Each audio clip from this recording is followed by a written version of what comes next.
Herbal life நியூட்ரிஷனில் daily பேஸில் ஒவ்வொரு topic பார்த்துட்ருக்கோம். இன்றைக்கி நம்ம பார்க்க போகிறது என்னென்னு பார்த்தீங்கன்னா, ஹெர்பல் லைஃப் 24 ஹைட்ரேட் பற்றி தான் பார்க்க போகிறோங்க. நம்ம பாடிக்கு ஹைட்ரஜன் ரொம்ப ரொம்ப முக்கியங்க.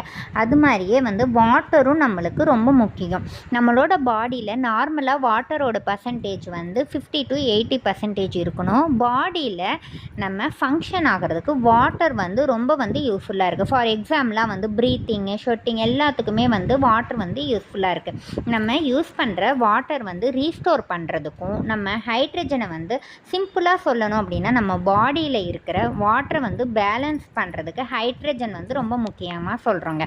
ஓவராலாக சொல்லணும் அப்படின்னா, நம்மளோட பாடியில் இருக்க ஹைட்ரஜன் ரொம்ப ரொம்ப முக்கியம். வாட்டர் நம்ம பாடிக்கு என்னென்ன பண்ணுது அப்படின்னு பார்த்தீங்கன்னா, நம்ம எடுத்துக்க வேண்டிய நியூட்ரிஷனை ட்ரான்ஸ்ஃபர் பண்ணுறதுக்கும், பாடியில் இருக்க டெம்பரேச்சர் ரெகுலர் பண்ணுறதுக்கு, அது மட்டும் இல்லாமல் நம்ம உடம்புல இருக்க கண்டிஷனை மெயின்டைன் பண்ணுறதுக்கும் நம்மளுக்கு வாட்டர் ரொம்ப யூஸ்ஃபுல்லாக இருக்குங்க. ஃபார் எக்ஸாம்பிளுக்கா BP, heart problem, metabolism maintain பண்ணுறதுக்கு ரொம்ப யூஸ்ஃபுல்லாக இருக்குது.